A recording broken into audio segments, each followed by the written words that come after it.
अगर आप ये कहानी सुन रहे हैं तो शायद अभी भी समय है, क्योंकि जो मैंने उस पुरानी हवेली में देखा वो सिर्फ एक कहानी नहीं, एक चेतावनी है। दिल्ली से लगभग 50 किलोमीटर दूर घने जंगलों के बीच एक हवेली खड़ी थी।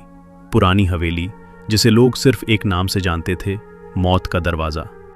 कहते हैं जो भी वहां रात बिताता वो या तो वापस नहीं आता या फिर कुछ ऐसा लेकर लौटता है जो उसे जिंदा नहीं रहने देता। मैं आर्यन, एक यूट्यूबर और हॉरर एक्सप्लोरर, ऐसी कहानियों को सिर्फ अफवाह मानता था। मेरे चैनल के लिए ये एक परफेक्ट कंटेंट था, एक रात उस हवेली में बिताना और सच को दुनिया के सामने लाना।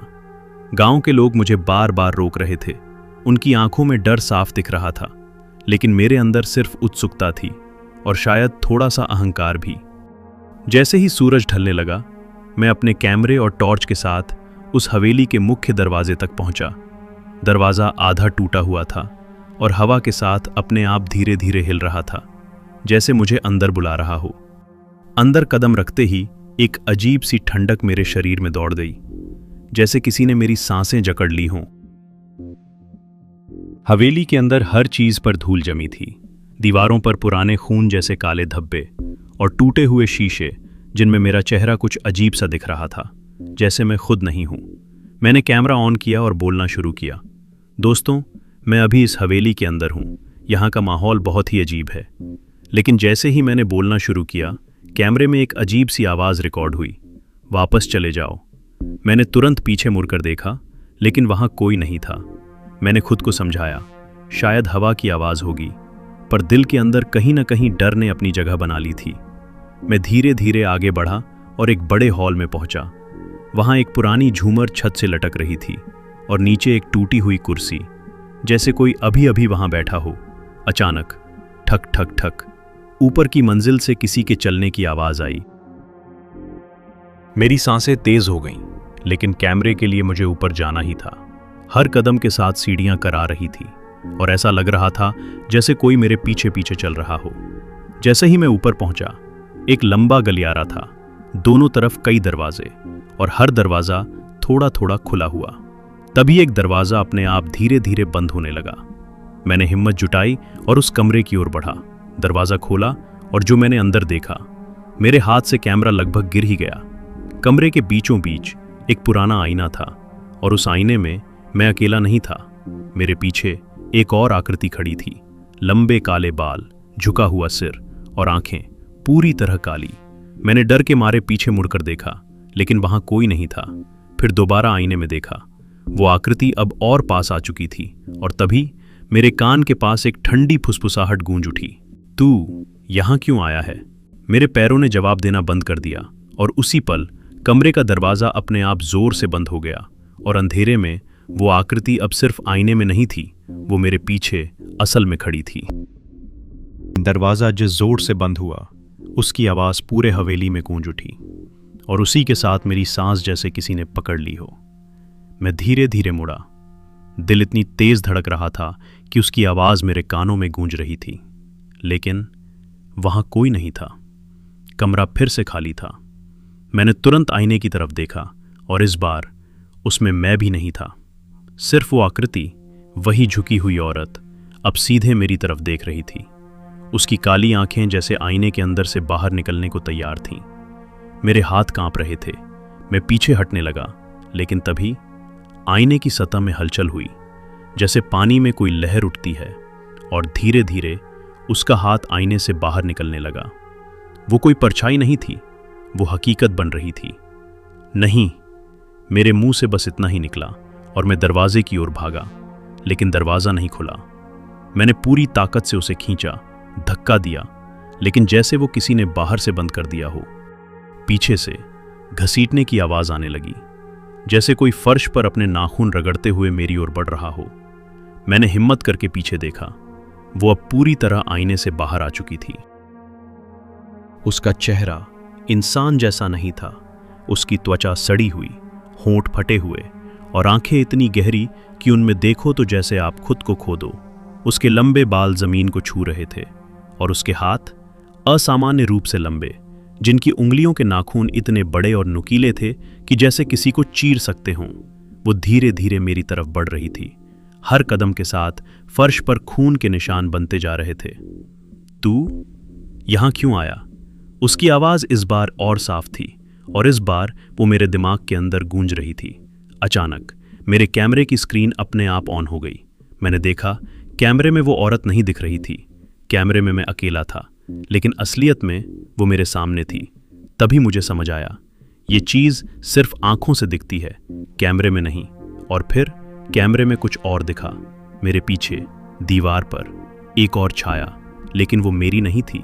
मैंने धीरे धीरे सिर घुमाया और देखा दीवार पर कई परछाइयां थीं। एक नहीं, दो नहीं, दर्जनों। और जैसे ही मैंने उन्हें देखा, कमरे का तापमान अचानक गिर गया। मेरी सांस से धुआं निकलने लगा। तभी वो औरत अचानक मेरे बिल्कुल पास आ गई, इतनी पास कि उसकी सड़ी हुई सांस मेरे चेहरे से टकराई। उसने अपना हाथ मेरे कंधे पर रखा। उसका स्पर्श बर्फ से भी ठंडा था। और फिर उसने मेरे कान के पास झुककर कहा, तू अकेला नहीं है, अब तू भी हमारे साथ रहेगा। इतना सुनते ही अचानक कमरे की दीवारों से चीखने की आवाजें आने लगीं, जैसे दीवारों के अंदर कोई फंसा हुआ हो और बाहर निकलने की कोशिश कर रहा हो। मैंने पूरी ताकत लगाकर खुद को छुड़ाया और दरवाजे को एक आखिरी बार धक्का मारा। इस बार दरवाजा खुल गया। मैं बिना पीछे देखे भागा। गलियारे में अंधेरा और गहरा हो चुका था और अब हर दरवाजा अपने आप खुल बंद हो रहा था। धड़ाम धड़ाम धड़ाम, जैसे पूरी हवेली जाग चुकी हो। मैं सीढ़ियों की तरफ भागा, लेकिन जैसे ही नीचे उतरने लगा, मुझे एहसास हुआ सीढ़ियां खत्म ही नहीं हो रही थीं। मैं उतरता जा रहा था, लेकिन नीचे पहुंच ही नहीं पा रहा था। और तभी ऊपर से वही औरत की आवाज आई, भाग मत, यहां से कोई बाहर नहीं जाता। मैंने ऊपर देखा और जो मैंने देखा उसने मेरे खून को जमा दिया। वो औरत अब अकेली नहीं थी। उसके पीछे वही दर्जनों परछाइयां खड़ी थीं और सबकी आंखें सीधे मेरी तरफ देख रही थीं। मैं सीढ़ियों पर भागता जा रहा था, लेकिन जितना नीचे उतरता उतना ही एहसास होता कि मैं किसी गहराई में धंसता जा रहा हूं, जैसे हवेली मुझे अपने अंदर निगल रही हो। पीछे से आती उन सैकड़ों कदमों की आवाज अब और तेज हो चुकी थी, ठक ठक ठक, और उनके साथ वो फुसफुसाहटें अब साफ सुनाई दे रही थीं, रुक जा, अब तू हमारा है। मेरा दिमाग सुन्न हो चुका था, लेकिन शरीर खुद ब खुद भाग रहा था। अचानक मेरा पैर फिसला और मैं सीढ़ियों से नीचे गिर पड़ा। जब मैंने आंखें खोली तो मैं हवेली के उसी बड़े हॉल में था जहां से मैंने शुरुआत की थी। लेकिन अब वो पहले जैसा नहीं था। झूमर अपने आप झूल रही थी। दीवारों पर बने धब्बे अब ताज़ा खून की तरह बह रहे थे और पूरे हॉल में एक सड़ी हुई बदबू फैल चुकी थी। मैंने कांपते हुए कैमरा उठाया और जैसे ही स्क्रीन पर नजर गई, मेरी रूह कांप गई। कैमरे में मैं नहीं था, वहां सिर्फ वही औरत खड़ी थी और उसके पीछे अनगिनत चेहरे जो दीवारों से बाहर निकलने की कोशिश कर रहे थे, जैसे सब किसी एक चीज का इंतजार कर रहे हों, मेरे अंदर आने का। तभी अचानक मेरे सामने हवा में एक दरार सी बनने लगी, जैसे कोई अदृश्य दरवाजा खुल रहा हो, और उस दरार के अंदर अंधेरा नहीं बल्कि एक पूरी दुनिया थी। एक ऐसी जगह जहां सैकड़ों लोग दीवारों में जिंदा गड़े हुए थे। उनकी आंखें खुली थीं, मुंह चीखते हुए जमे हुए, और वो सब मुझे देख रहे थे। तभी वो औरत फिर मेरे सामने प्रकट हुई। इस बार उसका चेहरा बिल्कुल पास था और उसकी आंखों में अब सिर्फ खालीपन नहीं बल्कि एक अजीब सी खुशी थी। उसने धीरे से अपना हाथ मेरे सीने पर रखा और अचानक मुझे ऐसा लगा जैसे मेरा शरीर अंदर से खाली हो रहा है, जैसे कोई मेरी आत्मा को खींच रहा हो। मैं चीखना चाहता था, भागना चाहता था, लेकिन अब मेरा शरीर मेरा नहीं रहा था। मेरी नजरें धीरे धीरे उस दरार की तरफ खिंचने लगी और बिना अपनी मर्जी के मैं उस अंधेरे में कदम रखने लगा। जैसे ही मैं अंदर गया, मेरे चारों तरफ दीवारें बंद होने लगीं और मैं समझ गया अब मैं भी उन्हीं में से एक बनने वाला हूं। आखिरी बार मैंने पीछे मुड़कर देखा तो मेरा अपना शरीर हवेली के हॉल में खड़ा था, लेकिन अब उसके अंदर मैं नहीं था। उसकी आंखें पूरी तरह काली हो चुकी थीं और उसके चेहरे पर एक अजीब डरावनी मुस्कान थी। उसने धीरे धीरे कैमरा उठाया और उसी आवाज में, जो अब मेरी नहीं थी, रिकॉर्ड करना शुरू किया।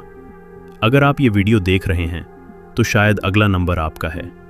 और फिर स्क्रीन अचानक बंद हो गई। कहते हैं उस दिन के बाद वो वीडियो इंटरनेट पर अपने आप अपलोड हो गया। लेकिन जिसने भी उसे पूरा देखा, कुछ दिनों बाद वही पुरानी हवेली के सामने खड़ा पाया गया, बिना किसी याद के, बस एक ही खिंचाव के साथ अंदर जाने के लिए। क्योंकि हवेली अब सिर्फ एक जगह नहीं रही, वो एक जाल बन चुकी थी जो हर उस इंसान को बुलाती है जो डर को सिर्फ एक कहानी समझता है। और शायद अगली बार जब कोई उस हवेली में कैमरा लेकर जाएगा तो उसे दीवारों में एक नया चेहरा दिखेगा जो बिल्कुल आपके जैसा होगा। मुझे लगा सब खत्म हो चुका है, कि मैं उस अंधेरी दुनिया में हमेशा के लिए कैद हो गया हूं। लेकिन असली डर तो अब शुरू हुआ था, क्योंकि मैं मरा नहीं था, मैं जिंदा था, बस अपने शरीर में नहीं। मैं सब देख सकता था, महसूस कर सकता था, लेकिन खुद को हिला नहीं सकता था। मैं दीवार के अंदर फंसा हुआ था, ठीक वैसे ही जैसे वो बाकी चेहरे, जिनकी आंखें अब मुझे समझ आ रही थीं। वो चीख नहीं रहे थे, वो चेतावनी दे रहे थे, लेकिन कोई सुन नहीं सकता था। बाहर मेरा शरीर अब हवेली में घूम रहा था, लेकिन वो मैं नहीं था। वो चीज जो मेरे अंदर घुसी थी अब मेरी आवाज, मेरा चेहरा, सब कुछ इस्तेमाल कर रही थी। मैंने देखा वो मेरा कैमरा लेकर हवेली से बाहर निकला और सीधा उसी गांव की तरफ बढ़ा जहां से मैं आया था। रात गहरी हो चुकी थी, लेकिन गांव के कुछ लोग अब भी जाग रहे थे, और जैसे ही उन्होंने मुझे देखा, उनकी आंखों में डर फैल गया। तू वापस क्यों आया? एक बूढ़ा आदमी कांपते हुए बोला। लेकिन मैं नहीं बोला। मेरे शरीर ने मुस्कुराकर कहा, अभी तो बहुतों को आना बाकी है।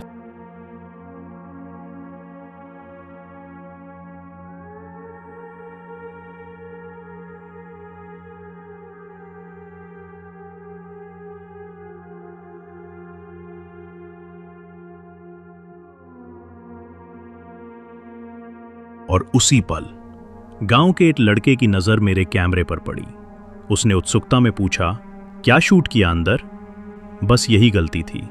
मेरे शरीर ने कैमरा उसकी तरफ बढ़ा दिया, और जैसे ही उसने स्क्रीन में देखा, उसकी आंखें एकदम खाली हो गईं। उसका चेहरा सख्त हो गया, और वो बिना कुछ बोले धीरे धीरे उसी हवेली की ओर चल पड़ा। तभी मुझे समझ आया, हवेली खुद लोगों को नहीं पकड़ती, वो किसी को भेजती है। और अब वो कोई मैं था। दिन बीतते गए और मैं दीवार के अंदर कैद हर उस इंसान को देखता रहा जो मेरे शरीर के जरिए उस हवेली तक पहुंचता था। हर बार वही होता, कैमरा, एक नज़र, और फिर वो इंसान हमेशा के लिए खत्म। लेकिन सबसे डरावनी बात ये थी, धीरे धीरे मैं अपनी यादें खोने लगा था। मेरा नाम, मेरा चेहरा, मेरा अतीत सब धुंधला हो रहा था, और उसकी जगह कुछ और भर रहा था, कुछ ठंडा, कुछ अंधेरा।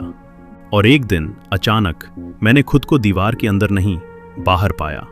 मैं हवेली के हॉल में खड़ा था, मेरे हाथ में वही कैमरा था, और मेरे सामने एक नया इंसान खड़ा था, कांपता हुआ, डरा हुआ, बिल्कुल वैसा ही जैसा मैं था।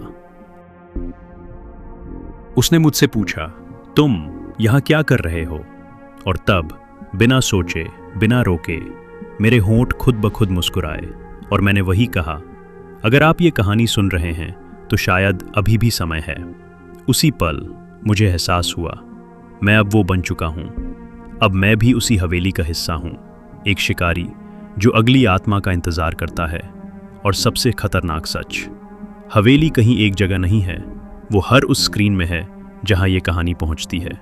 तो अगर तुम ये सुन रहे हो और तुम्हें अचानक कहीं कोई पुरानी सुनसान हवेली दिखे, तो रुकना मत, क्योंकि हो सकता है इस बार दरवाजा तुम्हारे लिए खुला हो।